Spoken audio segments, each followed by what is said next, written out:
Como é que um líder que ninguém esperava, tirado direto do campo, consegue unir uma nação inteira que está à beira do colapso? A gente vai mergulhar fundo na história dramática de 1 Samuel 11 para entender exatamente isso, como um reino foi literalmente forjado no meio do caos. E a nossa história já começa com esse ultimato, que é, para dizer o mínimo, terrível. É uma proposta humilhante, chocante, feita pelo líder amonita Naás para a cidade de Jabes-Gileade. Isso não era um acordo, era uma declaração de poder, feita para quebrar o espírito de um povo. Primeira parte, um ultimato terrível. E vamos deixar claro, isso aqui não era só uma ameaça de violência. Foi um ato friamente calculado de humilhação, projetado para destruir o moral não só de uma cidade, mas de uma nação inteira. E a crueldade da exigência de Naás era muito tática. Arrancar o olho direito não era algo aleatório, de jeito nenhum. Pense bem, o olho esquerdo do guerreiro ficava, na maior parte do tempo, coberto pelo escudo. O olho essencial para mirar uma lança ou atirar uma flecha era o direito. Ou seja, perder esse olho significava inutilizar um soldado para sempre. Era uma forma de desarmar a nação, simbólica e, claro, literalmente. Sem ter para onde correr, os anciãos de Jabes conseguiram negociar uma trégua bem frágil de 7 dias. Foi uma aposta desesperada, sabe? Um último suspiro para ver se naquela nação tão dividida alguém viria a ajudar. Imagina a angústia. A cada dia que passava, a esperança ia diminuindo. Segunda parte, um rei improvável. Enquanto os mensageiros corriam desesperados espalhando a notícia, eles chegam em Gibeá. Mas lá não encontram um rei sentado num trono cercado de guardas. O que eles encontram é um agricultor no seu campo.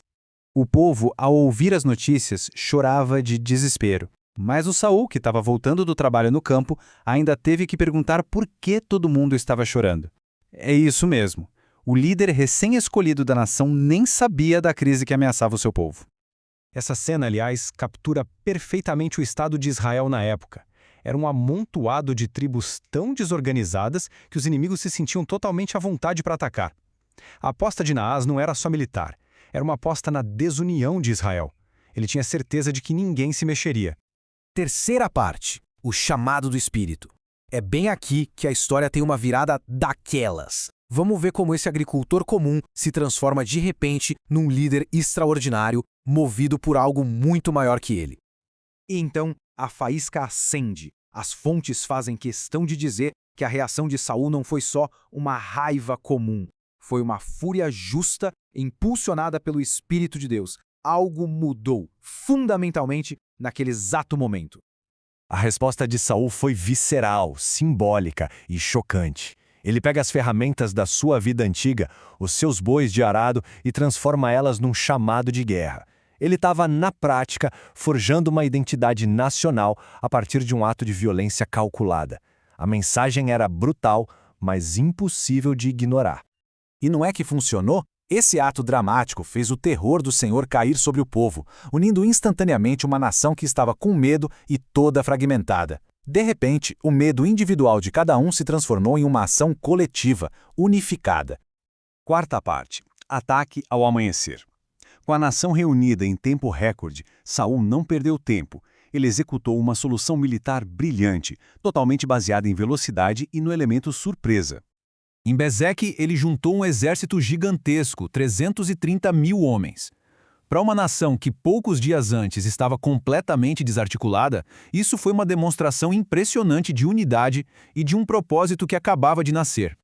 Ele mandou uma mensagem para Jabes-Gileade prometendo que a ajuda chegaria na hora mais quente do dia. Uma mensagem de esperança para quem já estava sitiado e sem saída. E aí, sob o manto da noite, ele colocou seu plano em ação. Uma marcha forçada para um ataque surpresa bem no amanhecer.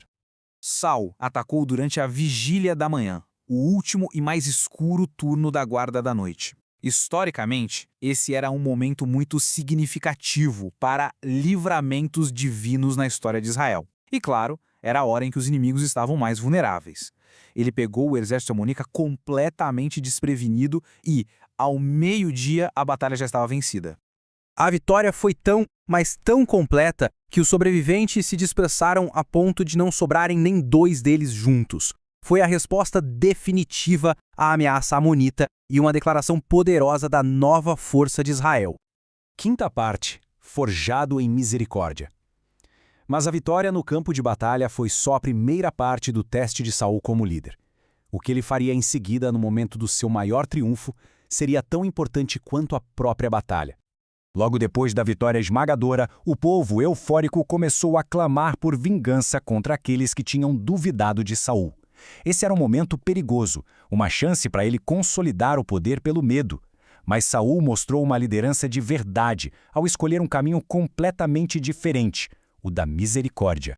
Com uma única frase, ele deu todo o crédito pela vitória a Deus. Esse ato de humildade foi simplesmente genial. Ele pegou toda aquela energia de vingança do povo e redirecionou para a gratidão, unindo todo mundo ainda mais e, de quebra, evitando que poderia ter sido um conflito civil. E assim, a história se fecha.